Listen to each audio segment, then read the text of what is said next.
ये जो पूरा सत्र है, बेसिकली हम एक ऐसे समय में जी रहे हैं जो कि मीडिया के लिहाज से बहुत हाइपर नेशनलिज्म का भी समय है, और मीडिया के लिहाज से देखा जाए तो मीडिया के लिए एक बड़े व्यापक पैमाने पर लोगों के अंदर एक हेट का भी भाव है।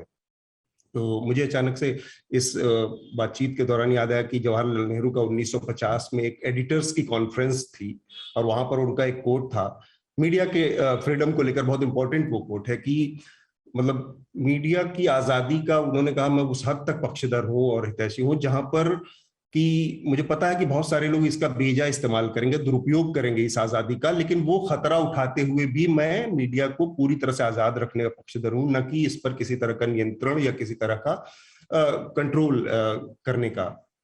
लेकिन पिछले 70 सालों में, और खासकर मैं अगर कहूं पिछले 7 सालों में, जो आजादी का विचार था, मीडिया के इस आजादी का जो विचार था, उसको पूरे सिर के बल खड़ा कर दिया गया है।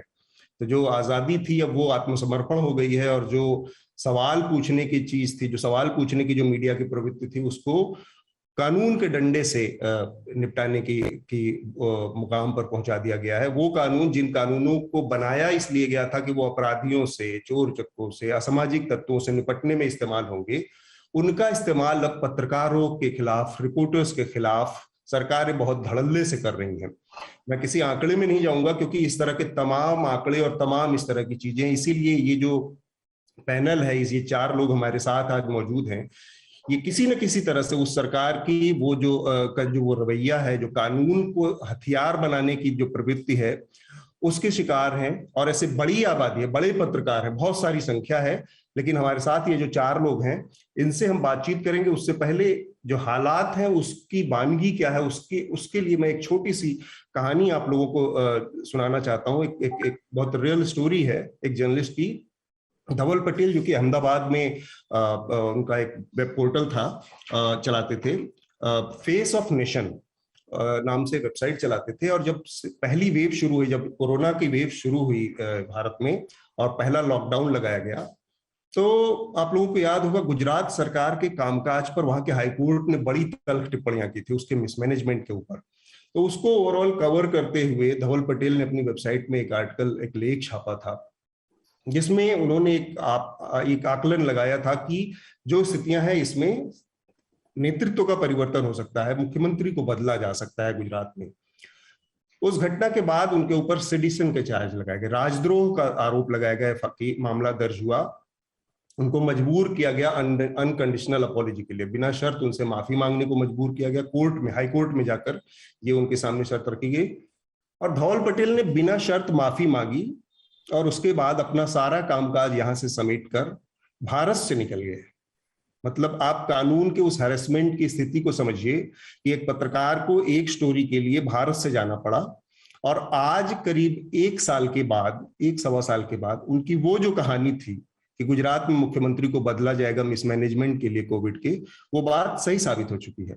इसके बावजूद एक पत्रकार को अपना कामकाज, अब मैं इसको इस तरह से देखता हूं कि आप अगर दिल्ली के मीडिया को फॉलो करते हैं तो इंडियन एक्सप्रेस में आप देखेंगे दिल्ली कॉन्फिडेंशियल करके इस तरह की तमाम स्टोरीज आती है जिसमें अंदर की बातें होती हैं।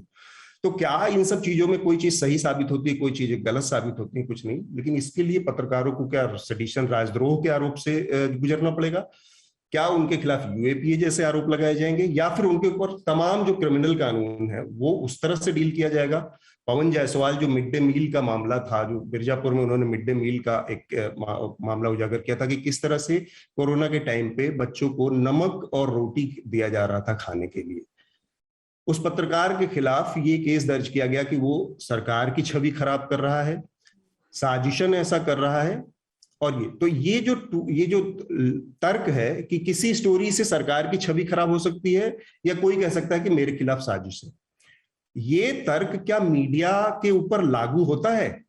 क्योंकि कोई भी जो स्टोरी होगी, जो क्रिटिकल स्टोरी होगी, कोई इन्वेस्टिगेशन स्टोरी होगी, उससे कोई ना कोई पक्ष प्रभावित होगा। खासकर मीडिया की काम का नजरिया जो होता है, निगाह होती है, वो सरकार के कामकाज पर होती है। तो क्या इसको इस तरह से देखा जाएगा कि ये हमारे खिलाफ साजिश हो रही है या हमारी सरकार की छवि को बदनाम करने की कोशिश है? सबसे पहले मैं चाहूंगा कि नेहा हमारे साथ है, और नेहा का लंबा कामकाज है तमाम अंतर्राष्ट्रीय, राष्ट्रीय मंचों पर आपने सुना है। नेहा अपना अनुभव, जो अपने उनके ऊपर कानूनी केसेस चल रहे हैं, उनकी अपनी स्टोरीज के लिए, उसको संक्षेप में बताते हुए और इस विषय पर अगर अपनी राय दे पाए कि पत्र जो सरकारों का रवैया है, क्या रिपोर्ट के साथ, किसी पर्टिकुलर रिपोर्ट के साथ इस तरह से ट्रीट किया जाएगा कि उसको क्रिमिनल ऑफेंस माना जाएगा, या उसके फैक्ट पे बात की जाएगी? Thank you so much Atul. और मैं बहुत बहुत शुक्रिया आपका कि ये पैनल ऑर्गेनाइज किया और बाकी लोग भी हमारे साथ जो जुड़े हैं। वो मैं बहुत ही खुशकिस्मत हूँ उस पैनल में आने के लिए। मैं ये बताना चाहूंगी कि जब मैंने पत्रकारिता ज्वाइन करी थी 2007 में, तब हमें ये बताया जाता था कि अगर आपको लीगल नोटिस आता है आपकी किसी स्टोरी के लिए, तो आप उसको एक बैज समझे, क्योंकि मतलब किसी को बुरा लग गया है आपकी खबर पढ़ के, या तो उसको एक इम्पैक्ट की तरह माना जाता था। अभी अगर मैं पिछले 5 6 7 सालों की बात करूं, और मैं इसलिए कह रही हूँ क्योंकि मैं एक डिफरेंस बताना चाहती हूँ। ऐसा नहीं है कि कभी पहले पत्रकारों पे केसेस नहीं होते थे। कोई भी सरकार को पूरी तरीके से पत्रकार पसंद नहीं होते हैं, हर किसी को प्रॉब्लम होती है। पिछले 7 साल में जो डिफरेंस आया है वो ये है कि ये सरकार law and order related criminal cases file करती है पत्रकारों के खिलाफ। जैसे आपने पवन जायसवाल का भी केस बताया कि क्रिमिनल कॉन्स्पिरेसी। तो वो जो तो क्योंकि हमारा मीडिया का परिपक्ष इस तरह से हो गया है कि पहले ब्यूरोज होते थे न्यूज ऑर्गेनाइजेशंस में, मगर रेवेन्यू मॉडल चेंज होने की वजह से वो ब्यूरोज को हटाकर सारी खबरें फ्रीलांस जर्नलिस्ट से आती हैं, अलग अलग जगह से। वो फ्रीलांस जर्नलिस्ट जब क्योंकि हमें तनख्वाह नहीं मिलती है, क्योंकि हमें किसी तरीके का प्रोटेक्शन नहीं होता है, और जिस तरीके का पैसे दिए जाते हैं अब आजकल खबरों के लिए, 800 रुपए, 1200 रुपए, 1500 रुपए, उससे कोई भी तरीका नहीं है कि आप अपना पालन पोषण कर सके। तो उसके चलते आप कोई और भी काम करते हैं। तो जैसे ही क्रिमिनल केस फाइल किया जाता है, न्यूज ऑर्गेनाइजेशंस जिनके लिए आप रिपोर्ट कर रहे हैं, वो ये कह देते हैं कि अरे ये तो पत्रकार है ही, ये तो कुछ और करते हैं। जैसे पवन जायसवाल के केस में भी वो एक जो है एक ग्रोसरी स्टोर चलाते थे। तो जब उनके ऊपर क्रिमिनल केस हुआ, फ्रीडम का केस ना होके वो एक पर्सनल अटैक हो गया कि अरे ये तो पत्रकार है भी नहीं, और ये इनका तो ये दुकान चलाते हैं, और उनके ऊपर इनका दुकान से रिलेटेड वो नमक पर रोटी का वो है, कनेक्शन है, इसलिए इन्होंने इसके बारे में रिपोर्ट किया है। इसको एक्सटेंड करते हुए जहां तक जैसे मेरी बात है, मेरे ऊपर इस वक्त 3 केसेस हैं, तीनों क्रिमिनल केसेस हैं। मैंने 2016 में एक रिपोर्ट करी थी आउटलुक के लिए, जहाँ पे 3 4 महीने के बाद कई सारे पेपर्स और डॉक्यूमेंटेशन रिपोर्टिंग करके ये पता चला था कि 31 लड़कियां 3 से 11 साल की उम्र में असम के 5 डिस्ट्रिक्ट से, उनको आरएसएस के 3 संगठन पंजाब और गुजरात ले गए। और जब वो ले गए, माँ बाप को उन्होंने कहा कि वो पढ़ाई कराएंगे उनकी और उनको फ्री में रखेंगे, बट जैसे ही वो ले गए, माँ बाप उनसे 1 साल तक कोई कांटेक्ट नहीं कर पाए। और उसी दौरान बहुत सारे चाइल्ड वेलफेयर कमेटी जो हर डिस्ट्रिक्ट में होती है, Assam state commission protection of child right, सबने कहा कि चाइल्ड ट्रैफिकिंग है। तो अगर संक्षेप में बताऊं तो वो हर तरीके से मेरे पास कोरॉबोरेशन था 3 4 जगह से कि ये चीजें हैं, चाहे वो माँ बाप हो। तो क्योंकि मेरे पास कोरॉबोरेशन था और फैक्ट्स थे, तो वो उन फैक्ट्स को काउंटर नहीं कर पाए। तो उन्होंने मेरे खिलाफ 2 केसेस फाइल किए गुवाहाटी में। एक है क्रिमिनल डेफेमेशन, जो मानहानि का केस है। हमारे देश में अभी भी एक क्रिमिनल डेफेमेशन केस फाइल हो सकता है, जो ब्रिटिश कॉलोनियल टाइम से लॉ था, मगर अब वहां भी नहीं है, मगर हमारे यहाँ भी है। और दूसरा केस उन्होंने ये किया कि उन्होंने एक पैराग्राफ उठा के कहा कि इस पैराग्राफ से असम में दंगे भड़के हैं, तो मेरे ऊपर दंगे भड़काने का केस किया। तो आरएसएस दंगे भड़काने की बात करें। तो बात यह है कि एक तो मैं दिल्ली में रहती हूँ और केसेस ये गुवाहाटी में है। आउटलुक पत्रिका जिसके लिए मैंने ये रिपोर्टिंग करी थी, उन्होंने कोई सपोर्ट नहीं दिया मुझे इन केसेस का। अभी तक 5 साल हो गए हैं। तो हर महीने या हर दूसरे महीने मुझे दिल्ली से गुवाहाटी जाना पड़ता है इन केसेस के लिए, और मुझे एक केस में अभी भी बेल नहीं मिली है, तो वो भी एक मुश्किल सी सिचुएशन है। और साथ ही साथ ये बताऊंगी कि एक case assistant solicitor general of the Guwahati high court ने फाइल किया था, मतलब स्टेट का भी इन्वॉल्वमेंट है डायरेक्टली। तो कोई ऐसे FIR नहीं कर रहा है, बट स्टेट डायरेक्टली भी केसेस फाइल कर रही है। मैं ये इसलिए बता रही हूँ क्योंकि इसमें दो तीन चीजें हैं। पहली, जैसे आपने कहा कि मैं दिल्ली में रहती हूँ, मैं अंग्रेजी में लिखती हूँ और मेरे पास कास्ट और क्लास दोनों की प्रिविलेजेस है, तो मेरे साथ ये है। मगर मैं ये बोलना चाहूंगी कि अगर आपके पास, आपके ऊपर 5-6 साल तक क्रिमिनल केसेस चल रहे हैं, तो हर किसी के पास इतने रिसोर्सेज नहीं है कि वो उसको फाइट कर सके। और जहां तक इसमें हमारी प्रेस बॉडीज को बोलना चाहिए कि ये क्रिमिनल केसेस क्यों पत्रकारों के खिलाफ फाइल हो रहे हैं, जबकि ये क्लियरली प्रेस फ्रीडम केसेस हैं, तो वो भी नहीं हो रहा है। तो इसको प्रेस फ्रीडम के कॉन्वर्सेशन से हटाकर लॉ एंड ऑर्डर बनाया जा रहा है, और उसी का एक्सटेंशन ये है कि UAPA, सेडिशन जैसी चीजें अब बहुत ही कॉमन प्लेस हो चुकी हैं। बिल्कुल।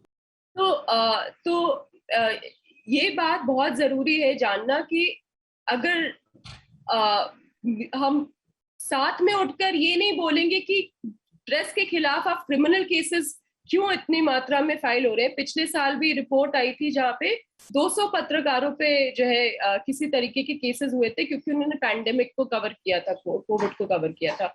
और ये बताना चाहूंगी कि सेंट्रल गवर्नमेंट ने ये टेम्पलेट तैयार करी कि पत्रकारों के खिलाफ आप क्रिमिनल केसेस करिए, और फिर सारी स्टेट गवर्नमेंट, चाहे वो BJP रूल्ड हो या नहीं हो, चाहे वो हिमाचल प्रदेश हो, चाहे वो राजस्थान हो, चाहे वो MP हो, वो सारे लोग उन जो है एपिडेमिक्स डिजीजेस एक्ट या डिजास्टर मैनेजमेंट एक्ट उठाकर जर्नलिस्ट के खिलाफ फाइल करना शुरू कर दिए।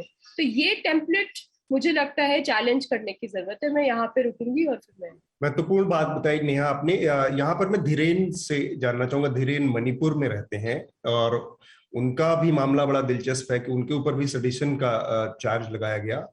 तो जैसा कि नेहा ने इशारा किया कि आप अगर दिल्ली में रह रहे हैं, आपके साथ कुछ सर्टेन प्रिविलेजेस हैं, कुछ आपके साथ एडवांटेज हैं कि आपके ऊपर हाथ डालने से पहले 4 बार सोचेंगे। लेकिन छोटी जगहों पर जो रह रहे हैं या दूर दराज के इलाकों में पत्रकारिता कर रहे हैं लोग, उनके साथ ये प्रिविलेज भी नहीं है और वो बहुत ज्यादा वल्नरेबल है, बहुत ज्यादा एक्सपोज हैं किसी भी तरह के सरकारी डंडे के भी शिकार हो सकते हैं। और निजी लोगों के तो वो बार बार हम देखते ही हैं कि उनके ऊपर अटैक होना, जानलेवा हमले होना पत्रकारों पर, वो एक चीज है। तो धीरेन, आप जो आपका अपना अनुभव रहा, जो आपके ऊपर राजद्रोह का केस दर्ज हुआ, उसका मामला क्या था? कैसे आप उससे निपटने में कामयाब हुए, या अभी उसका क्या स्टेटस है? Thank you Atul ji. पहले जो आपने कहा गया है वो सही है, लेकिन इसके पहले मैं एक जनरल ऑब्जर्वेशन देना चाह रहा हूँ। अभी जो जितना टैक्टिक्स हैं, जो पर्टिकुलरली रूलिंग रेजिम्स ने अभी इस्तेमाल किया हुआ टैक्टिक्स है, ये मोर और लेस सेम है हर जगह, खास करके हिंदुस्तान में। तो ये कैसे हो रहा है, कब से हो रहा है, ये तो अभी नेहा ने थोड़ा सा बैकग्राउंडर भी दिया है, किस तरह हो रहा है, ये सब हो रहा है। लेकिन मणिपुर भी ऐसे मिरर इमेज है, जैसे हिंदुस्तान की हर जगह में हो रहा है, ऐसे मिरर इमेज हो रहा है खास करके। लेकिन जैसे आपने शुरुआत में जो इंट्रोडक्शन में कहा गया ना, तो आज पिछले मे बी 2 डेकेड्स में या लास्ट 1 डेकेड में जितना हाइपर नेशनलिज्म या नेशनलिज्म के ऊपर या हेड क्राइम्स के ऊपर ये हो रहा है, ये सभी जगह पे हो रहा है। उत्तर पूर्वोत्तर एरा में भी पहुंच गए ये, ठीक है। पहले मेरा हिसाब से ये सब नहीं था, लेकिन ये एक डिफिकल्ट चीज है। आज का विषय ये होता है, मतलब रिपोर्टिंग, ग्राउंड रिपोर्टिंग में, मतलब कानून का या लीगल हर्डल्स क्या होता है। यहाँ पे तो सिर्फ ग्राउंड रिपोर्टिंग की बात नहीं चल रहा है, सिर्फ जितना भी मीडिया का प्रैक्टिसेस है ना, इन तमाम लोग को लेकर मुश्किलें, मतलब डिफिकल्टीज, हर्डल, काफी सारा हर्डल्स हो रहा है। तो it's not only a personal views और different forms of writing, but even opinion pieces are attacked, and people who are publishing them are being attacked. तो हम लोग का मतलब जो मेरा खिलाफ और मेरा कलीग के खिलाफ जो लगा गया है केस है, ये ऐसे हुआ है कि हम लोग का ये द फ्रंटियर मणिपुर, ये एस्टेब्लिश हुआ था 2020 अगस्त 14 में एस्टेब्लिश हुआ था। ओके, ठीक है। तो हम लोग शुरुआत में हम लोग क्लियर था, क्योंकि ये मामला ना, जब ट्रेंड है, अभी ट्रेंड चल रहा है हाइपर नेशनलिज्म का, और मीडिया का हाइपर नेशनलिज्म दिखवाना है, और मतलब क्या रूलिंग रेजिम्स का जो फ्रीडम ऑफ एक्सप्रेशन को दबाना, मतलब दबा के इसको सप्रेस करना, ये सब ट्रेंड, वर्ल्ड वाइड ट्रेंड से लेकर हिंदुस्तान का ट्रेंड या हर मतलब स्टेट का ट्रेंड हम लोग सोच समझ के हम लोग ने कहा गया है ये game is not going to be smooth, क्योंकि हम लोग का जो वेंचर मतलब the frontier Manipur is not a big corporate fund, not funded by, in fact we have no funding, we are just it's more और less like a voluntary work being done with little, जो जितना भी हम लोग donation मिलता है जो friend से या अपने आप वो निकल के ये सब हम लोग चला रहा है। तो लेकिन we were very clear right at the outset ना, क्रिस्टल क्लियर दैट अगर ये सब हो गया तो हमारा एक मकसद जो ऑब्जेक्टिव है ये basically is to bridge this colossal gap होता है, इसको कैसे ब्रिज करना है और इंफॉर्मेशन को कैसे मतलब पीपल बेस्ड इंफॉर्मेशन को कैसे देना है, और जो मतलब आर्टिफिशियल स्टोरीज नहीं है, जो आर्टिफिशियल रियल स्टोरीज को कैसे दिखवाना है या कैसे पब्लिक को पहुंचना, मतलब how to make people have access to the kind of information that they actually want. क्योंकि हमारे यहाँ पे तो हो रहा है, मतलब खास करके मणिपुर में ये हो रहा है, यहाँ पे तो सिर्फ मीडिया का बात नहीं है, सोशल मीडिया को भी लेकर आप एक कमेंट मारेंगे सोशल मीडिया में, आप जर्नलिस्ट या हो या ना हो, इनको उठा के ले जाएंगे अगर कुछ गवर्नमेंट के खिलाफ हो गया तो। कल परसों भी हुआ था ना, हम लोग ने एक न्यूज भी छापा था, ऐसे हुआ था कल परसों पहले में, इसने सिर्फ कहा गया है कोई कमेंट मार रहा है अपने फेसबुक की प्रोफाइल में। तो लेकिन अभी जो आपका केस है, ये केस अभी चल रहा है या फिर? हाँ, नहीं, ये बहुत इंटरेस्टिंग चीज है जो केस हम लोग को लगा गया है। ये सिर्फ हमारा रिपोर्ट नहीं है, एक्चुअली ये रिपोर्ट एक ओपिनियन पीस है written by a writer whom I do not know, neither do the person who's I mean the editorial board, particularly me और मेरा एग्जीक्यूटिव एडिटर पौधर चौबा, हम लोग इनको मिल गया था, ये हम लोग ने पब्लिश किया बाय वर्च्यू ऑफ, बिकॉज मतलब मेरा हिसाब से उसी आर्टिकल में कुछ प्रॉब्लम ही नहीं था, उसी आर्टिकल में सिर्फ कहा गया है actually it is also called revolutionary journey in a mess. मतलब यहाँ पे जो आप उग्रवादी का काम वो चल रहा है, ये कंप्लीटली मेस में है। एक्चुअली ये आर्टिकल था मेरा हिसाब से it's a good critic of the entire insurgency movement, critic दे रहा था ये किस लिए चला रहा है, क्योंकि अब ये भी पूरा मतलब जितना भी पहले शुरुआत में हुआ था आइडियोलॉजिकल बेस नहीं हो रहा था, पता नहीं क्या कौन क्या कर रहा है समझ में नहीं आ रहा है, और नेक्सस क्या होता है, मतलब ये सब बोल के बहुत क्रिटिक किया था। एक्चुअली उसी हिसाब से देखिएगा तो it's more of a statist opinion piece था, तो उसी को लेकर मेरा एग्जीक्यूटिव एडिटर पौजेल चौबा और हमको क्रिमिनल कॉन्स्पिरेसी और causing alarm to induce offence against state and supporting terror organisations कहे के सिर्फ सेडिशन लॉ नहीं था, हम लोग यूएपा भी मिला था, अनलॉफुल प्रिवेंशन एक्टिविटीज एक्ट पर, या हम लोग को बंद कर दिया था, मतलब एक रात के लिए, to be very precise. But one good thing about Manipur is इनका रिएक्शन है ना, सारे नुक्स एंड कॉर्नर में पहुंच गया था। By then there were lots of pressures from all over, both national as well as international bodies, इनको क्यों पकड़ गया ये करके। लेकिन मॉर्निंग में मतलब there were some feelers that we may be release very soon and if we tender an apology करके, ठीक है। तो by afternoon without having said anything they are saying you guys are free to go करके, हम लोग ने मतलब उस पुलिस चौकी से, मतलब जहाँ पे हम लोग को बुक करके क्या कहते हैं उसको रखा था कस्टडी में, मतलब पुलिस कस्टडी में रखा था, तो एक रात हम लोग वहां पे गुजरा और एक रात के बाद हम लोग को निकल दिया गया। लेकिन बात है कि सिर्फ ये नहीं, लेकिन जो अटैक है ना सिस्टेमेटिक होता है, ये this is one form of intimidation. For me intimidation is not only about the physical intimidation जब आपको मिल रहा है, या the you know intimidation can come in all sorts of thing, but this is one form of intimidation where you know a terror act has been put upon us, you know, applied upon us, and we were just picked up like that and picked up in differences. My executive editor was picked up. In fact, I walked in actually just to say, you know, what's wrong with my executive editor. It is me who actually editorially okayed the copy. जो copy मैंने editorially okay करके उसको publish करने के लिए बोला था, मैं एग्जीक्यूटिव एडिटर को क्यों पकड़ रहे पूछने गया था, तो मेरे को भी वहां पे बैठा दिया, ठीक है, हाँ वहां पे बैठा दिया। लेकिन ये टैक्टिक्स होता है, लेकिन ये सिर्फ वही पे एंड नहीं करता है, लेकिन हर मतलब मौका ना मिलके, मतलब जितना मौका देके इन लोग कोशिश करके ना ये सब होता है। क्योंकि उसके बाद फरवरी 19 में क्या हुआ था, ये तो अभी मामला मतलब पता नहीं चल, एक्चुअल स्टेटस अभी हम लोग को भी पता नहीं है, और किसी इंटीमेशन भी अभी तक नहीं मिला। मार्च में एक इंटीमेशन मिला था, आप एक बार पुलिस चौकी को आके कुछ मतलब स्टेटमेंट दीजिएगा लिख के देने के लिए। इन लोगों ने क्वेश्चन 4-5 क्वेश्चन पूछ के, तो 4-5 क्वेश्चन को हम लोगों ने बिल्कुल जैसे बता दिया। मेरा हिसाब से, मेरा एडिटोरियल डिस्क्रिप्शन और मेरा एडिटोरियल जजमेंट से इस आर्टिकल को, इसमें कुछ प्रॉब्लम नहीं है। मैंने I repeatedly reiterated the fact that this article has, it doesn't merit the kind of acts, the kind of criminal laws that you have, imposed upon us, or you have applied on us, or you have booked on us, the kind of a thing. So I have repeatedly argued on all those points. Then in February हम लोग को breach of privilege फिर बोला गया assembly में, breach of privilege का। पता है कि एक टैक्टिक्स होता है ना, एक तो टेरर लगा के पकड़ लिया। Second tactics is breach of privilege. वो ऐसे हाउस में नोटिस दे दिया हम लोग को, क्योंकि हम मिस इन्फॉर्मिंग द पब्लिक और miss informing the activities of the house. अरे भाई, हम लोग ने क्या था, हम लोग ने जो DIPR होता है स्टेट का, DIPR का जो इन्फॉर्मेशन है ना, उसने खुद गया है, वो स्टेट का इन्फॉर्मेशन ही है, तो हम लोग ने उसको चापा। लेकिन जो खास करके जो इम्पोर्टेंट जो कोटेशन खुद ये ऑफिशियल बुलेटिन का है, ठीक है, ऑफिशियल बुलेटिन, मणिपुर का ऑफिशियल बुलेटिन से हम लोग ने चाप के इसको हेडलाइन बदल के लगा दिया।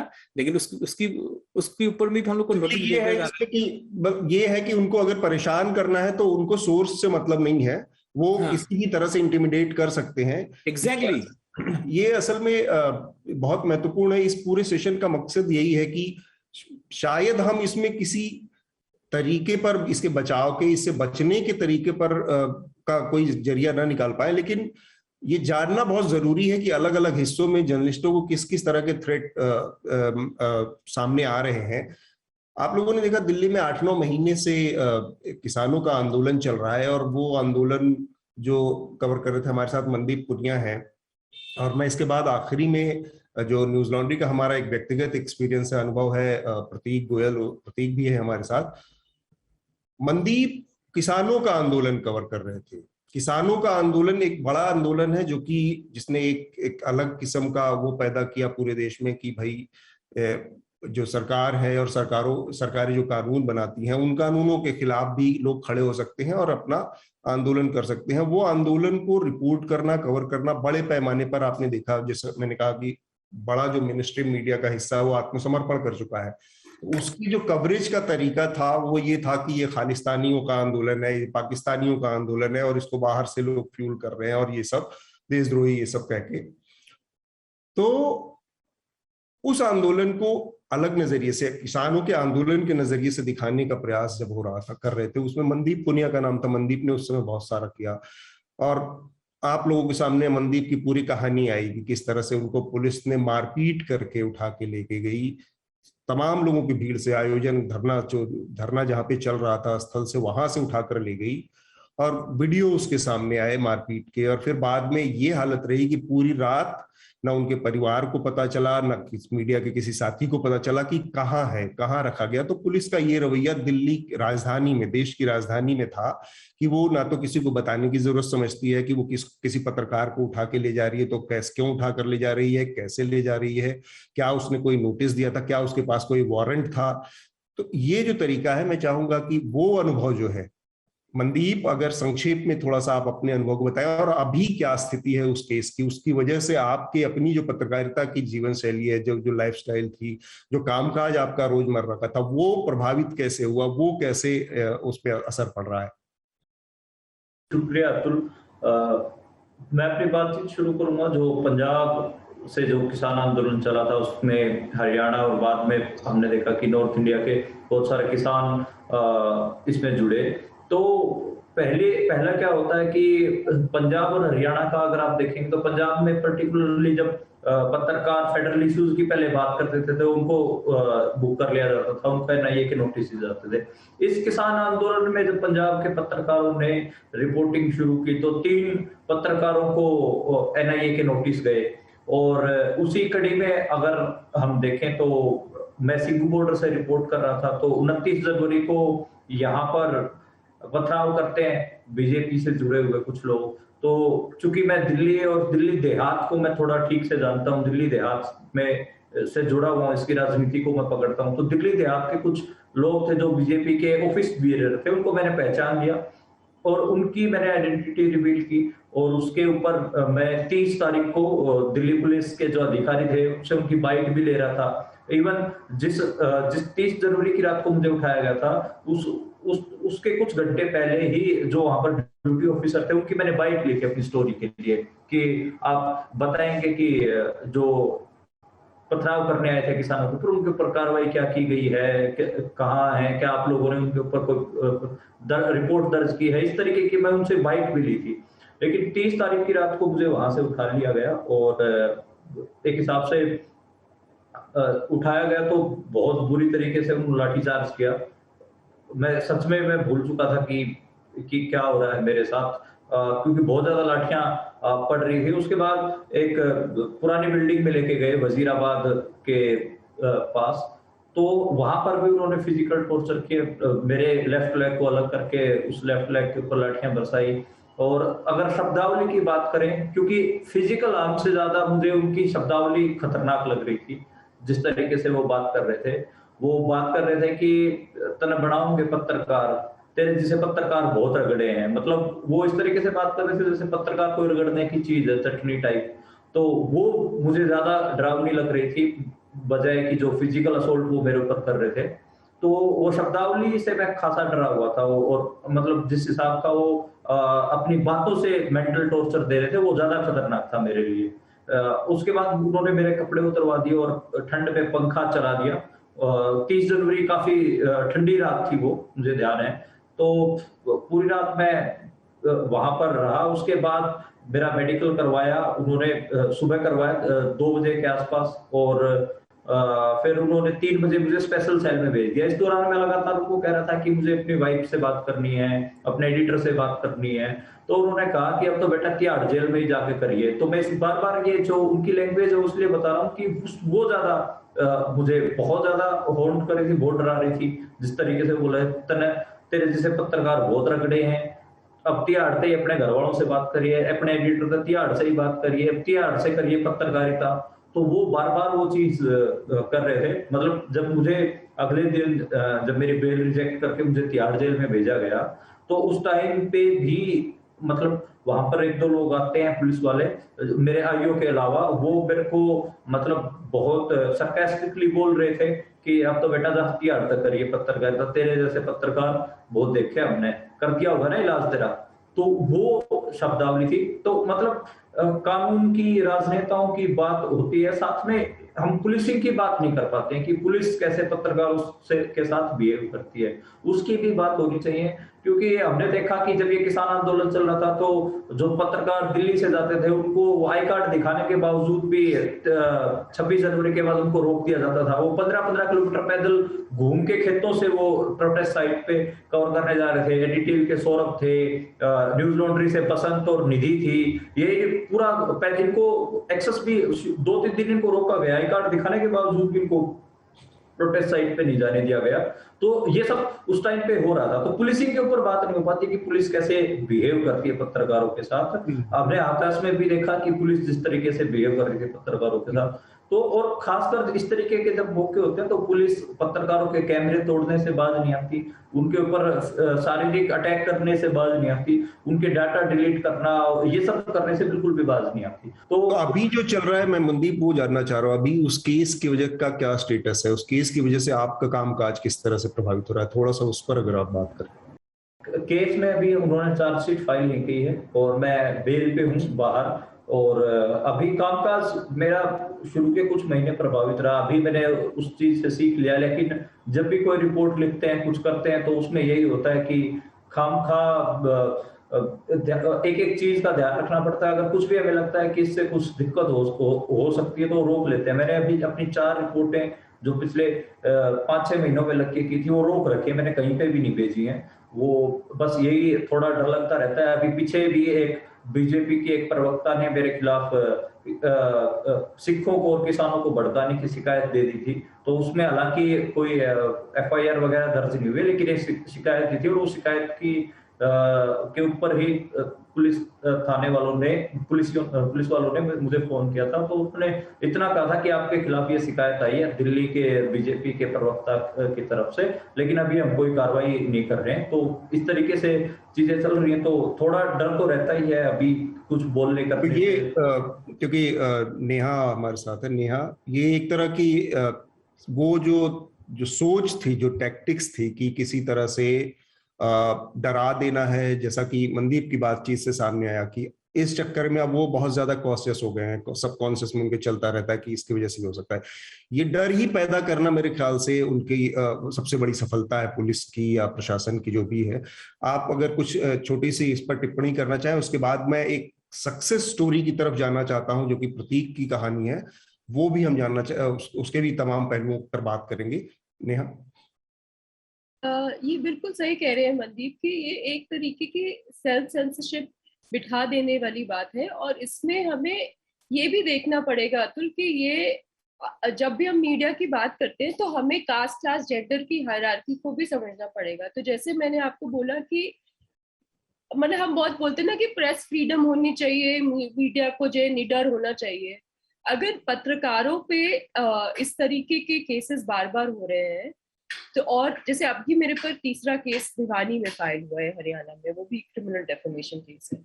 तो मैं अगर बार बार केसेस फाइल हो रहे हैं और हम अपना सारा रिसोर्सेस उन केसेस को लड़ने में लगा रहे हैं, तो आप हमें ये क्वेश्चन करने की जरूरत है कि क्या प्रेस फ्रीडम एज अ पत्रकार सच बोलना क्या हम अफोर्ड भी कर सकते हैं कि नहीं।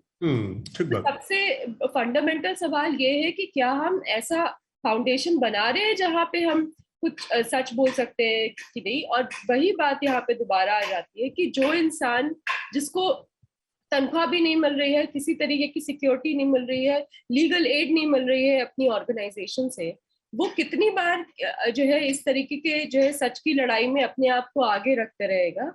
किसी तरीके का सॉलिडारिटी सपोर्ट नहीं है। तो हाँ, जैसे अगली बार जब मैं बहुत बार हुआ है कि जब अगली बार मैं कोई स्टोरी करने जाती हूँ, मुझे याद है कि 2019 में ऐसे ही झाबुआ में मुझे एक आरएसएस का हॉस्टल मिला, और मुझे बहुत अच्छे से याद है कि वहां पे बोर्ड लगा था सेवा भारती का, और 5-6 मिनट मैंने खड़े होकर सोचा कि मैं अंदर जाऊं या नहीं जाऊं।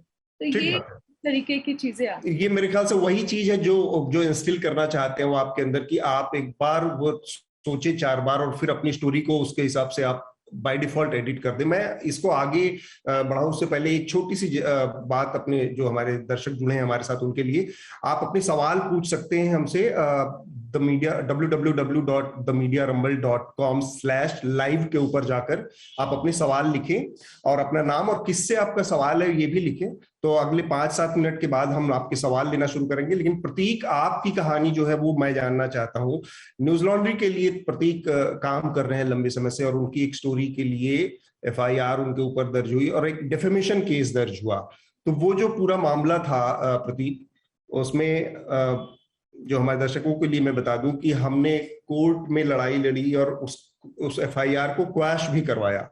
लेकिन ये तब संभव है जब आपका ऑर्गेनाइजेशन आपके साथ खड़ा होता है, अदरवाइज ये संभव नहीं। इंडिविजुअल लेवल पर जैसे नेहा ने कहा, या जो मनदीप है या धीरेन है, इन लोगों के लिए बड़ा दिक्कत होता है वो उन पत्रकारों के लिए लड़ पाना जब इंडिविजुअल लेवल पे। तो हम उस पर बात करेंगे, लेकिन सबसे पहले प्रतीक की कहानी, क्या केस था, वो क्या स्टोरी थी और किस तरह से फिर हमने उसको अप्रोच किया, ताकि बाकी लोग भी समझे कि हमारा अप्रोच कैसा होना चाहिए जब इस तरह के केसेस हमारे सामने आए।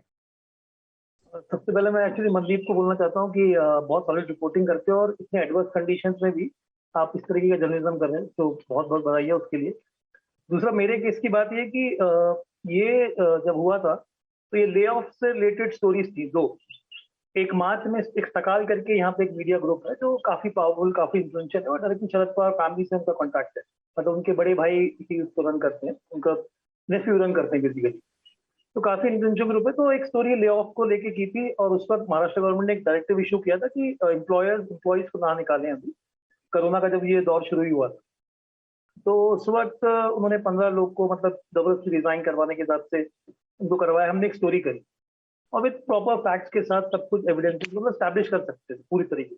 तो कुछ समय बाद उनका 65 करोड़ का हमको नोटिस आया, मेरे को और न्यूज ऑन को जो भी हमारे सीईओ है मानहानि का नोटिस आया। तो ऑफिस की तरफ से उनको बकायदा प्रॉपर रिप्लाई भेजा गया। तो फिर कुछ नहीं हुआ। उसके कुछ समय बाद उन लोगों ने क्या किया, सितंबर के महीने में एफआईआर दर्ज करा दी। मतलब एक और स्टोरी करी उसी वक्त, जून में उस सकाल टाइम्स को पूरा बंद ही कर दिया गया। तो उस सब हमने वापस से एक स्टोरी करी, ये नोटिस मिलने के बाद ने जब रिप्लाई कर दिया था उस पर। तो उसके बाद फिर हुआ ये कि सितंबर में उन लोगों ने मेरे खिलाफ एफआईआर दर्ज कर दी। यहाँ पे एक विश्रामबाग पुलिस स्टेशन है, वहाँ पे। अब मैं उस वक्त इत्तेफाक से घर पे नहीं था, तो यहाँ पे मेरे घर पे पुलिस वाले आ गए, पुलिस वगैरह आ गई थी, साथ में वो सकाल की गाड़ी वाड़ी भी आई। मतलब उनका जो भी प्लान था कि मतलब मेरे को अरेस्ट करते हुए ले जा रहे हैं, फोटो वोटो निकाल के छापना वापना। अब उसके बाद फिर हुआ ये कि ये प्रोसेस चालू हुआ। अब उसके जब मैंने वो पुलिस वाले से एसएचओ से बात करी, तो वो बोल रहा था कि नहीं आपने उनका ट्रेडमार्क इस्तेमाल किया। बेसिकली जो हम स्टोरीज करते हैं, तो कोई भी अगर किसी के बारे में करते हैं तो आर्टिकल इमेज में जो किसी का लोगो है, तो वो गुड्स एंड सर्विसेज के डेफिनेशन में नहीं आता। पहली बात तो ट्रेडमार्क एक्ट अकॉर्डिंग तो बहुत इट्स नॉर्मल प्रैक्टिस में तो जो चलती है, और कानून में उसमें कोई गलत भी नहीं। तो वो ये इस तरीके से बोलने लगे कि नहीं आपके खिलाफ एफआईआर हो गई है और आपने सकाल का ये सब वो किया है, बदनाम किया है, वो किया। तो मैंने कहा एफआईआर कॉपी शेयर कर दो, तो मैं एफआईआर कॉपी शेयर करने को मना कर दिया। उस दौरान फिर हमने एंटीसिपेटरी बेल के लिए अप्लाई किया। किस्मत से हमको एंटीसिपेटरी बेल मिल गई। लेकिन जब मैं पुलिस थाने गया ना, तो अभी जैसे मनदीप एक बार बता रहे थे कि जो पुलिस जो पत्रकारों से वो करती है, तो वहां मेरा उससे जो एसएचओ था उससे काफी मैंने एंटीसिपेटरी बेल दिखाई। उसके बावजूद भी मतलब पूरे सब डॉक्यूमेंट दिखाने के बेल के, उन लोगों ने मतलब बात करना शुरू कर दिया कि तुमने सकाल को बदनाम कर रहे हो, तुम हो कौन, तुम हो क्या, तुम लोग क्या हो, एक ऑनलाइन हो, तुम्हारे पास कुछ भी नहीं है, तुम्हारे ऐसे 50 पत्रकार वो लोग खरीद लेंगे झटके। तो मेरा उसका काफी आर्ग्यूमेंट हो गया। मतलब जिन लोगों ने अपना कंपनी बंद कर दिया, सैलरी नहीं दे पा रहे थे तो वो ये बोलने लगा। और उसके बाद फिर वहां पे मतलब पुलिस में ही एक सोच था, तो वो मेरे को बोल रहा था कि उसी थाने में कि हम लोग को ये एफआईआर देने का कोई मतलब ही नहीं था, लेकिन होम मिनिस्ट्री से हमको, मतलब जो स्टेट होम मिनिस्ट्री यहाँ की, जो यहाँ पे एनसीपी अनिल देशमुख थे उस वक्त, कि वहां से प्रेशर आया था और हमको एफआईआर लेना पड़ा। मैंने कहा ठीक है, नो प्रॉब्लम। उसके बाद फिर वो लोग मेरा लैपटॉप के लिए जबरदस्ती करने लगे कि आपका लैपटॉप दो। तो मैंने बोला कि लैपटॉप में नहीं दूंगा, और आप मेरे को रिटर्न में एक एप्लीकेशन मेरे को प्रॉपर दीजिए, और मेरे को हैश वैल्यू चाहिए अपने लैपटॉप की। तो बोले नहीं हैश वैल्यू नहीं मिल सकती है आपको, ये हो। उसके बाद लगातार उनका मतलब फोन करते रहना, ये करते रहना, वो करते रहना। और कभी भी मतलब थाने में हाजिर जाना पड़ता था, कभी भी बुला लेते थे। और तो इसमें लेकिन ये जो बात है, तो फिर हम लोग हाईकोर्ट में गए। हाईकोर्ट में हमने एप्लीकेशन लगा दी थी एफआईआर क्वॉशिंग की। और फाइनली करते करते करते अप्रैल में, मतलब ऑलमोस्ट 1 साल बाद, हम लोग कोर्ट ने वो एफआईआर खारिज कर दी, क्वॉश कर दी। तो इसमें मैं ये बात बोलना चाहता हूँ कि वो मतलब उससे हम मैं इस तरीके इसलिए भिड़ पाए हम लोग, क्योंकि न्यूज लॉन्ड्री मतलब पूरा सपोर्ट में था। ऑर्गेनाइजेशन अगर सपोर्ट में होता है तो बहुत बड़ी बात है। और जो अभिनंदन है, वो अभिनंदन में तो लगातार बराबर फोन करते रहते थे, और वो एकदम बोलते थे कि तुम जरूरत है तो मैं आ जाता हूँ पुणे। तो मतलब एक जो अपने ऑर्गेनाइजेशन सपोर्ट मिलता है, तो उस वक्त ये चीजें से आप भिड़ने में आसानी मिल जाती है। लेकिन जैसे अभी नया बता रही थी, मनदीप बता रहे थे, धीरेन्द्र बोल रहे थे कि अगर ऑर्गेनाइजेशन का सपोर्ट नहीं होता है तो वाकई बहुत दिक्कत होती है। और जो बड़े शहरों की बात अलग है, दिल्ली, बम्बई, बैंगलोर, लेकिन जो छोटे गांव देहात हैं, वहां पे जर्नलिस्टों के साथ ऐसे पता नहीं कितने केस हो जाते हैं, और उनको भुगतना पड़ता है उस चीज। तो वो एक बहुत बड़ा ये है। और फाइनली कोर्ट ने उसमें एफआईआर क्वॉश किया, और बोला, और ये भी बोला कि ये पहली बात तो एफआईआर होनी ही नहीं थी, ये एफआईआर ही गलत हुई है। ठीक बात। जो ऑर्गेनाइजेशन की भूमिका है, जो संस्थान है, मीडिया संस्थान, उनकी जो भूमिका है, उस पर मेरे ख्याल से हमें बात करनी चाहिए। अब तो हम एक नई चीज देख रहे हैं कि कुछ मीडिया संस्थान ऐसे भी हैं जिन्होंने अपने कॉन्ट्रैक्ट में बाकायदा ये क्लॉज डाल दिया है कि आपके मतलब पत्रकार के किसी कामकाज से अगर कोई पुलिस का नोटिस या कोई लीगल नोटिस आता है, तो उसको अपने एक्सपेंसेस पे पत्रकार को फेस करना पड़ेगा। तो एक ये बड़ी दिलचस्प स्थिति है कि जो काम संस्थान के लिए किया जा रहा है, उसके आईटी जो इंटेलेक्चुअल प्रॉपर्टी राइट्स है, वो सारे के सारे उस संस्थान के पास होते हैं। उसका जो कमर्शियल बेनिफिट होता है वो उस संस्थान के पास जाता है। लेकिन लीगल नोटिसेस को लेकर संस्थान अपना पल्ला झाड़ लेता है। संस्थान ऐसे जो जब अपने पत्रकार के साथ नहीं खड़ा होता है, तो फिर पत्रकार को भी या रिपोर्टर्स के लिए एक बड़ी दिक्कत खड़ी हो जाती है। नेहा ने अपना आउटलुक का एक्सपीरियंस बताया कि किस तरह से आउटलुक की स्टोरी के लिए उनको झेलना पड़ रहा है। धीरेन, ऐसा आपके सामने कभी आया, क्योंकि आप एडिटर इन चीफ हैं, तो ऐसा कभी आपके सामने आया कि आपके रिपोर्टर्स को लीगल नोटिस हो या आपके संस्थान के खिलाफ हो और उसके साथ आपको खड़ा होने की, या फिर इन जनरल आपका नजरिया क्या है कि क्या अप्रोच होना चाहिए संस्थान का अपने रिपोर्टर्स के प्रति, अपने जर्नलिस्ट के प्रति? और मैं इसमें फ्रीलांस जर्नलिस्ट को भी रखना चाहता हूं। मैं ये नहीं चाहता कि केवल जो मेरे लिए, क्योंकि अगर हमने किसी की रिपोर्ट प्रकाशित की है तो उसकी जिम्मेदारी, जवाबदेही उस संस्थान की बनती है, चाहे वो भले ही फ्रीलांस रिपोर्टर ने की हो। अतुल, ऐसे है कि मोस्ट ऑफ अस जो मणिपुर में काम कर रहे हैं ना, जैसे हम लोग जो big media houses national capital में काम करके वापस मतलब अपना होम स्टेट में आके अभी कुछ शुरुआत कर रहा है, लेकिन ये बिग टाइम इन्वेस्टमेंट कोई नहीं है। इसे is actually mainly primarily guided by the principles of fair play, principle of that conventional journalism का एक चीज होता है ना, the fourth pillar of democracy करके। Actually most of us who are doing all this are guided by the basic principles, basic tenets and principles of journalism। okay, तो ये सब को लेकर, लेकिन यहाँ पे since there are no big time media players like corporates नहीं है, फंडिंग नहीं, कुछ नहीं है, लेकिन अपने आप जैसे वॉलंटरली मतलब एक संगठन बना के न्यूज ऑर्गेनाइजेशन बने जा रहा है। लेकिन उसी में भी क्योंकि जो टेलिंग द स्टोरी, जो स्टोरी टेलिंग का जो होता है ना, mostly so called big media houses particularly in a state like Manipur, they have become more or less like a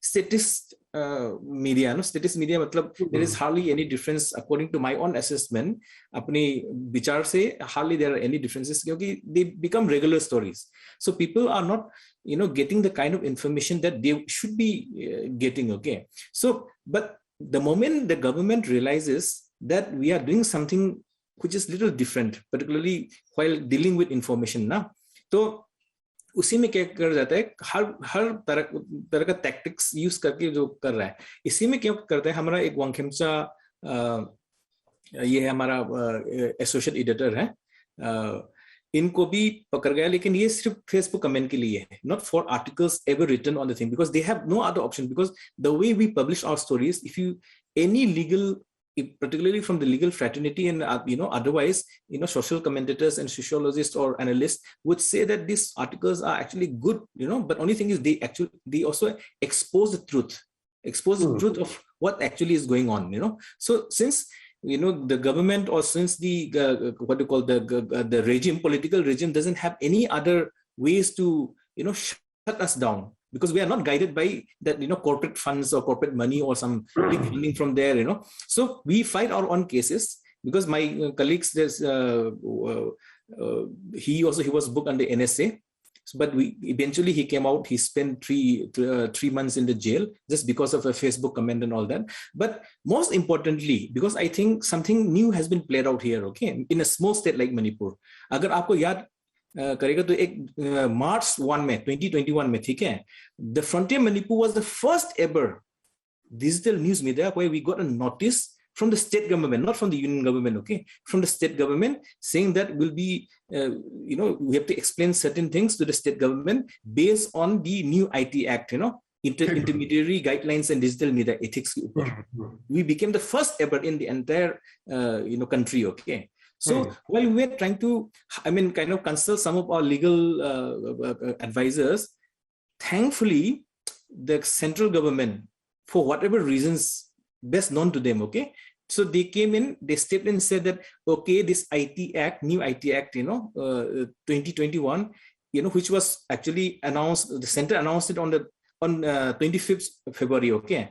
25 फरवरी में जो अनाउंस किया है, तो मार्च 1 में हम लोग को एक नोटिस मिल गया स्टेट गवर्नमेंट ने, मतलब गवर्नमेंट का नोटिफिकेशन अभी नहीं जारी हुआ। हाँ, तो can you imagine with in the span of 25 फरवरी को ये सिर्फ अनाउंस ही किया है, और state government because of their into the kind of what do you call the intention is very clear. The intention is to use all available, fire all cylinders kind of thing, to available all use all available acts and regulations and rules to actually put us down, to put pressure on us, okay.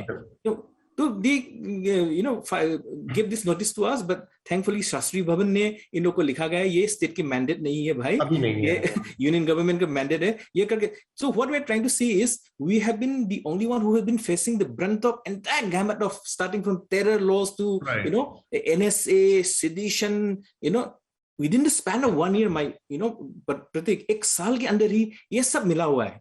तो अब एक बार सोच लीजिएगा, अगर ये let us imagine this kind of thing continues for a decade, nobody is going to ever stand up and speak up. Okay, forget about writing, forget about coverage media.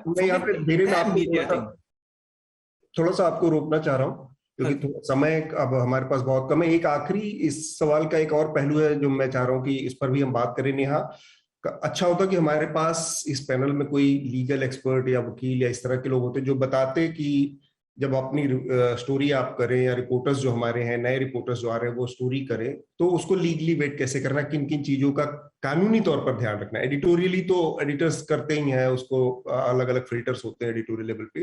कानूनी तौर पर उसको कैसे वेट करना है, ये सारी चीजों पर अगर होता. ये सरकारें तो कुछ करने से रही इस चीज को बजाय, क्योंकि अल्टीमेटली हम देख पा रहे हैं कि सरकारें ही इस्तेमाल कर रही हैं उस कानून का. तो क्या ये समय है जब कोई तमाम मीडिया की जो संस्थाएं हैं, गिल्ड है, प्रेस क्लब है और ये तमाम जो अलग अलग जर्नलिस्ट ऑर्गेनाइजेशंस हैं, ये समय है कि एक बहुत सीरियस कोई अपील कोर्ट से की जाए, सुप्रीम कोर्ट से की जाए कि वो एक कोई यूनिफॉर्म एक कोड इशू करे कि पत्रकारों के मामले में आप क्या चीजें इस्तेमाल नहीं कर सकते, आप कैसे इस तरह के जो केसेस हैं, जो क्रिमिनल केसेस हैं, उनको पत्रकारों पर कैसे इस्तेमाल कर सकते हैं, डिफेमेशन के केसेस आप कैसे इस्तेमाल कर सकते हैं. उस मामले में एक बहुत क्लियर गाइडलाइन की जरूरत आज की तारीख में है.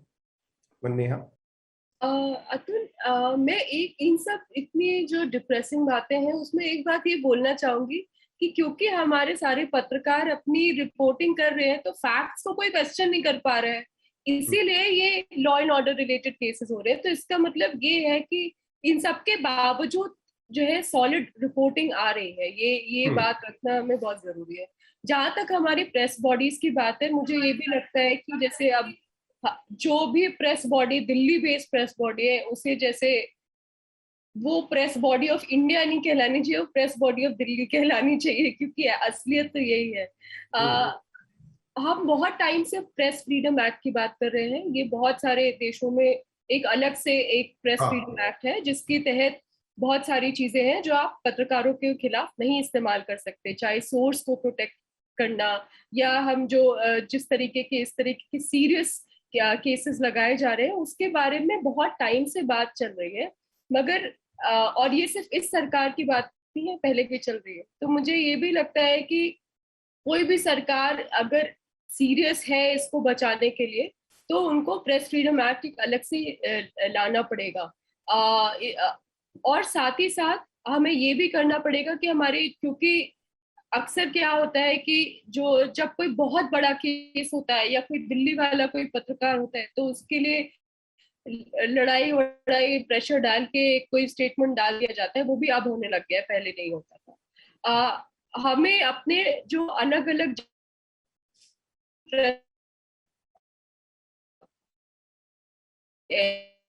को भी स्ट्रेंथन करना पड़ेगा और एक ऐसा मैकेनिज्म निकालना पड़ेगा कि वो आपस में एक दूसरे से टच में रह सकें और कोई भी जो है अगर बात होती है तो लोकली उन जगह उन चीजों को एम्पलीफाई कर दिया जाए. जैसे पवन जायसवाल के केस बहुत टाइम बाद दिल्ली तक पहुंच पाया था, रुपेश का भी केस झारखंड का दिल्ली तक बहुत बाद में पहुंच पाया था. तो ये जो दिल्ली का वैलिडेशन है ये होना, ये खत्म करना पड़ेगा हमें कि जो है जब तक दिल्ली में कोई बात का ध्यान ना दे तब तक कुछ ना हो, ये चीज खत्म करनी पड़ेगी. इसलिए जहां जगह पे भी एक कोई प्रेस बॉडीज है वो स्ट्रेंथन करना, उनकी बात सुनना और उनको आपस में कनेक्ट करना, तो हमें आपस में भी इस तरीके के नेटवर्क बनाने बहुत जरूरी है.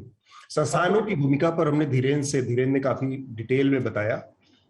2 लोग हैं हमारे साथ इस समय. मनदीप हैं, मनदीप के साथ जब हुआ तब उनके साथ कोई ऑर्गेनाइजेशन है तो वो बतौर फिलासफर, तो हमारे पास एक केस स्टडी जैसा है. और प्रतीक के साथ हुआ तो उनके साथ ऑर्गेनाइजेशन खड़ा था. तो ये दोनों मेरे अतुल, मेरे साथ जो द कैरावैन थी मैगजीन वो खड़ी हुई थी और द कैरावैन ने ही उस समय वकील भेजा था. हाँ, तो ये मैं इन केस जैसे बाकी बहुत सारे फ्रीलांस पत्रकार हैं, जैसे नेहा का खुद अपना केस देख लिया जाए, आउटलुक का जो मामला है ऑर्गेनाइजेशन ने पल्ला झाड़ दिया जैसे, तो ऐसे में संस्थानों की भूमिका पर भी छोटा सा अगर कमेंट कोई है नेहा कि मतलब क्या एक्सपेक्टेशन होनी चाहिए, क्योंकि फ्रीलांस आज बड़ा हिस्सा है मेन स्ट्रीम जर्नलिज्म का, मीडिया का, उसके प्रोटेक्शन के लिहाज से, उसकी सेफ्टी के लिहाज से, और साथ में उसकी फाइनेंशियल सेफ्टी के लिहाज से भी कुछ चीजें क्या होनी चाहिए, क्योंकि आपने लंबा कवरेज किया और इन तमाम मुद्दों पर अलग अलग मौकों पर आपने अपनी राय रखा है, तो इस पैनल चूंकि उसी मुद्दे पर है, उसी इशू पर है, तो फ्रीलांस के जर्नलिस्टों के नजरिए से आपके कुछ आखिरी में पॉइंट, फिर हम सवाल जवाब पे चलेंगे। अतुल, जैसे कि आपने कहा, जैसे मैं अपनी बात बोलूंगी कि मैं बहुत सारे पत्रकारों को कंपेयर करते हुए मेरे पास बहुत तरीके की प्रिविलेज है, और सबसे इम्पोर्टेंट प्रिविलेज है कि मैं इस वक्त दिल्ली में हूँ। वो कहने के बावजूद मैं ये बता चाहूँ, जैसे आउटलुक जब मेरा केस फाइल हुआ और तब से अब तक आउटलुक इतना भी नहीं बताते कि मेरे पास कोर्ट का नोटिस आया है कि नहीं आया है। मुझे कोर्ट वहां से कोई व्हाट्सएप करके बताता है कि अच्छा अब आ गया। दूसरी चीज ये कि एक जनरल एटीट्यूड जो पूरे देश का इकोनॉमी है, गिग इकोनॉमी की तरफ जा रहा है, और मीडिया ने भी वही किया है। कॉस्ट कटिंग की वजह से सारी खबरें अलग अलग जगहों से जो रिपोर्टिंग है, जो डेंजर वाली चीजें हैं, वो ज्यादातर अब फ्रीलांसर्स से करवाते हैं। अपने बहुत ही कम ऐसे ऑर्गेनाइजेशंस हैं जो खुद अपने एम्प्लॉइज को भेज रहे हैं रिपोर्टिंग के लिए। तो हमारे यहाँ कोई कॉन्ट्रैक्ट नहीं है। तो जैसे मेरे साथ जो स्थिति हुई जब आउटलुक का ये केस हुआ, वो मुझे केस वेस तो हो गया, वो अलग बात है। वो पैसे देने के लिए भी उन्होंने 8 महीने लगाए और कहा there is no digital contract to pay you. तो इंडिपेंडेंट जर्नलिस्ट के साथ हमारे न्यूज ऑर्गेनाइजेशन से कॉन्ट्रैक्ट तक नहीं करते हैं। तो कल को आपके ऊपर केस हो जाए तो आप प्रूव ही नहीं कर सकते कि आपने किया, अनलेस आप वो छाप रहे हैं। और बहुत सारी ऑर्गेनाइजेशंस ये हैं कि जब केस होता है तो वो स्टोरी हटा देते हैं। तो आपके पास कोई प्रूफ नहीं है ये दिखाने का कि आप रिपोर्टर हैं, आपके पास कोई प्रेस कार्ड नहीं है, तो आप वैसे भी कोई प्रूव नहीं कर सकते कि आप रिपोर्टर हैं कि नहीं है। तो और उसके बाद जब लीगल केसेस होते हैं तो मुझे ये लगता है कि अगर आप पिछले 10-15 केसेस, साल के जितने भी केसेस उठा लें, जैसे मैं आपको पहले बता रही थी कि शाइना केके का केस था तहलका में, जो उनका 11वां साल चल रहा है यूएपीए फाइट करने का। सैमुअल मैथ्यूज का केस हम जानते हैं, बहुत सारे ऐसे केसेस जानते हैं कि ये एक क्या कहते हैं, ये नॉर्मलाइज हो गया है कि केस होगा। जैसे आप रिपब्लिक की कॉन्ट्रैक्ट की बात कर रहे हैं, वो तो अब कॉन्ट्रैक्ट में उन्होंने डाला है, मगर ये नॉर्मलाइज हो गया है कि आप केस हुआ तो आप ही लड़ेंगे। तो मुझे ये लगता है कि ये सारे केसेस बाहर लाने पड़ेंगे कि इतने साल से इतने पत्रकारों ने ये केसेस लड़े हैं। और बहुत सारे ऐसे केसेस भी है, मैं जानती हूँ यूपी में, बिहार में, जहाँ पत्रकारों पे केस हुए हैं, उनकी बातें बाहर नहीं आई हैं, और वो बहुत एक साल तक वो जो है जेल में रहकर आए हैं इन केसेस की वजह से। क्योंकि कोई सोर्स नहीं है। अगर आप जेल में है तो आपके पास कोई इनकम नहीं है, आप उसको कैसे सप्लीमेंट करेंगे? तो वो चीज बहुत ही सीरियसली लेने की बात है। हमारे एडिटर्स गिल्ड, हमारे प्रेस क्लब, हमारी प्रेस काउंसिल से तो खैर भूल ही जाइए, मगर जब आप क्या उम्मीद करेंगी? बहुत ज्यादा सवाल नहीं है, ज्यादातर लोगों के ओपिनियंस हैं, अपने विचार हैं, तो उनको मैं यहाँ पर नहीं रख रहा हूँ। एक सवाल है, दुष्यंत ने पूछा है मनदीप पुनिया से। मनदीप से इनका सवाल है, जो भी हमारे साथी जिन्होंने अभी पत्रकारिता शुरू की है, तो क्या आप उन सब के साथ अपने घटनाक्रम को सुनाते हुए कि वो किस प्रकार अपने भविष्य की कल्पना कर सकते हैं और किस प्रकार अपनी पत्रकारिता को आगे बढ़ा सकते हैं? बड़ा महत्वपूर्ण सवाल है। पहले मनदीप और प्रतीक इन लोगों से लेते हैं कि ऐसे पत्रकारों के साथ जब शुरू में इस तरह की घटनाएं होती है तो ये बड़ा हैरेसिंग एक्सपीरियंस हो जाता है, बड़ा डरावना अनुभव होता है कि भाई एक तो अभी काम शुरू किया था, ठीक से कोई नौकरी तो थी नहीं, ऊपर से कानूनी केस और ये सब, तो नए लोगों के लिए ये बड़ा डरावना अनुभव है। मनदीप, ये सवाल वाकई में मैं कई पत्रकारिता संस्थानों में जाता हूँ तो पूछते हैं लड़के लोग कि अगर हम इंडिपेंडेंट मीडिया जर्नलिज्म की तरफ बढ़ेंगे और करियर शुरू करते ही अगर हमारे ऊपर केस हो गया तो फिर घर वाले तो मना कर देंगे, बोलेंगे छोड़ो ये सब, तुम्हारी एक दुकान खुलवा देते हैं, उसमें आराम से अपना सामान बेचना, क्यों इस पत्रकारिता के धंधे में पड़ रहे हो जब इसमें पैसे भी नहीं है और इसमें ऊपर से आपको केस का एक पूरा ये लगा लो हार आपको पहना दिया जाता है। तो ये सवाल हर जगह पूछा जाता है। इसका सिर्फ और सिर्फ मुझे लगता है कि यही जवाब है कि आपको एक रिपोर्टर होता है, रिपोर्टर को अपनी रिपोर्ट से ही जवाब देना चाहिए। मैंने इसका जवाब ऐसे ही दिया था जब वो मुझे बार बार कह रहे थे कि अब तो तिहाड़ से करना पत्रकारिता, तो मेरे दिमाग में था कि मैं इसका जवाब जरूर दूंगा। तो मैं तिहाड़ में जब मुझे डाला गया तो मैंने जिस सेकंड मुझे अंदर बंद किया गया था उससे नेक्स्ट सेकंड ही मुझे ये लगने लग गया था कि मैं यहाँ से कोई ना कोई चीज लेकर जाऊंगा, रिपोर्ट लेके जाऊंगा। और वो सोचने लग गया था, तो वो मैंने पेन का जुगाड़ किया, अपने टांग उस कागज का जुगाड़ नहीं हो पाया, अखबार का जुगाड़ हो गया था, लेकिन उस पर जो लिख रहा था वो खुद मुझे समझ नहीं आ पा रहा था। तो फिर मैंने अपनी पैरों पर लिखना शुरू कर दिया था, बॉडी पे लिखना शुरू कर दिया था कि इसका जवाब मैं रिपोर्ट से ही दे सकता हूँ। पत्रकार मतलब कैसे जवाब दोगे अगर आपके ऊपर केस फाइल कर दिया किसी भी, तो उसको आप जवाब रिपोर्ट से ही दोगे और वो फैक्चुअल हो और आप उसी तरीके से दे सकते हो। ग्लैमर के हिसाब से अगर आप इस इंडस्ट्री में आ रहे हो, नए पत्रकारों के लिए, खासकर नए लोगों के लिए, तो आपको नहीं आना चाहिए, आपको कोई कुछ और देख लेना चाहिए।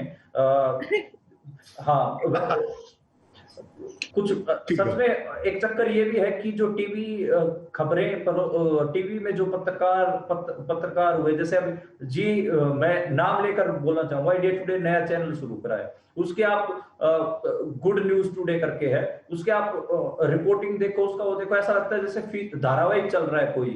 तो धारावाहिक में और पत्रकारिता में फर्क है, मेरा मानना है। प्रोडक्शन की पूछ वो इतनी लंबी कर देते हैं कि उसमें एक्ट करवाते हैं, स्क्रिप्ट करवाते हैं। तो पत्रकारिता में जो नए लोग आ रहे हैं, अगर वो भी वीडियो में इंटरेस्टेड है, तो जो आपको प्रोडक्शन की पूछ लंबी करनी सिखाई जा रही है संस्थानों में, पत्रकारिता के संस्थानों में, तो उसको आप समझ जाइए कि आपको फीचर की, धारावाहिक की तरफ धकेला जा रहा है। तो वो स्टोरी की पूछ लंबी कीजिए, प्रोडक्शन की पूछ नहीं। प्रतीक का एक्सपीरियंस भी इसमें जोड़ना चाहिए हमें। प्रतीक केसेस आने के बाद किस तरह का अनुभव, क्या मतलब अक्सर मैंने देखा है कि लोगों के अंदर बहुत सारे एक डिलेमा आ जाता है कि हमें करियर भी, जर्नलिज्म के करियर में जाना भी चाहिए। एक तो ऐसे ही बहुत अनसर्टेन है फ्यूचर, बड़े संख्या में लोगों की नौकरियां जा रही हैं, कोरोना ने भी उसको एग्जैजरेट किया, और उस सब में कानून का झंडा अलग से पड़ रहा है पत्रकार पे। तो ऐसा कभी आता है कि यार कहाँ फंस गए, मैं तो पायलट था, मतलब मैं वो उस अच्छी खासी मेरी उस तरह की नौकरी थी, मैं तो उसमें चला जाता, बेमतलब का मैं इसमें पड़ गया, फंस गया। नहीं, मुझे ऐसा तो नहीं लगता, बट मैं ये बोलना चाहता हूँ कि अगर जर्नलिज्म करना है तो ये सब भी तैयार रहना चाहिए। मतलब आप मतलब कुछ सपोर्ट हो या ना हो, करना है जर्नलिज्म, बस इतना है कि फैक्चुअल जर्नलिज्म करिए, मतलब, और वो चीज का ध्यान रखिए। भाई अगर जर्नलिज्म करना है तो केस वेस ये सब तो चलते रहे, वो सब नहीं होगा तो फिर जर्नलिज्म हो जाएगा। बट हाँ, ये है कि मैं जैसे भी नेहा बोल रही थी एडिटर गिल्ड ऑफ इंडिया के बारे में, या ऐसे ऑर्गेनाइजेशन, ये मैं बस इतना मतलब बोलना चाहता हूँ कि ये सिर्फ एक वो पर्चा निकालने से काम नहीं हो जाता। जैसे धीरेन्द्र सर बता रहे थे, ऐसे केसेस तो ये पता नहीं इंडिया किस किस कोने में, बस हम लाइक सॉलिडारिटी का वो पर्चा निकाल दिया, उससे नहीं होता। आपका ऐसा मैकेनिज्म होना चाहिए कि अगर ऐसे जर्नलिस्ट हैं वेदांत या ऐसे और भी लोग हैं, तो उनको सपोर्ट करने की आपकी ताकत होनी चाहिए। तो वो मतलब बस उतना ये मेरा चीज है कि उसमें थोड़ी चीजें ठीक होनी चाहिए। बाकी जर्नलिज्म करना है तो केस वेस तो होते रहेंगे। ठीक बात। तो इसी मतलब पॉजिटिव नोट पे जो प्रतीक ने कहा कि ये सब चीजें के लिए तो हमें तैयार रहना ही पड़े। ज्यादातर जर्नलिस्ट मेरे ख्याल से जो बहुत सीरियस तरीके से जर्नलिज्म करने के लिए आते हैं, वो इस चीज के लिए मेंटली प्रिपेयर होते हैं। जाते जाते समय हमारा पूरा हो चुका है। बस एक दो चीजें जो नए लोग आ रहे हैं उनके लिए भी, कि दो तीन चीजों का ध्यान रखिए। संभव हो तो अपनी स्टोरी, अगर किसी स्टोरी में इन्वेस्टिगेशन है, किसी स्टोरी में इस तरह, तो किसी दोस्त से, यार ऐसे आदमी से जो लीगली थोड़ा सा एक्सपर्ट हो, लीगल जिसको जानकारी, कानून का जिसको ज्ञान हो, उससे वेट करा सकते हैं आप, उसकी राय ले सकते हैं कि इसमें क्या चीज है। साथ में फैक्ट्स आपके ऐसे हों कि जिसको आप डिफेंड कर सकें। ऐसे वो तमाम, खासकर ये फ्रीलांस रिपोर्टर्स के, क्योंकि ऑर्गेनाइजेशन में जब जर्नलिस्ट काम कर रहा है तो वो तमाम फिल्टर लगे होते हैं उसके साथ, एडिटर्स भी उसको वेट करता है, एक्सपीरियंस लोग भी देखते हैं। फ्रीलांसर्स के साथ ये नहीं है। सोर्सेस के ऊपर भी आंख बंद करके यकीन करने से बचिए।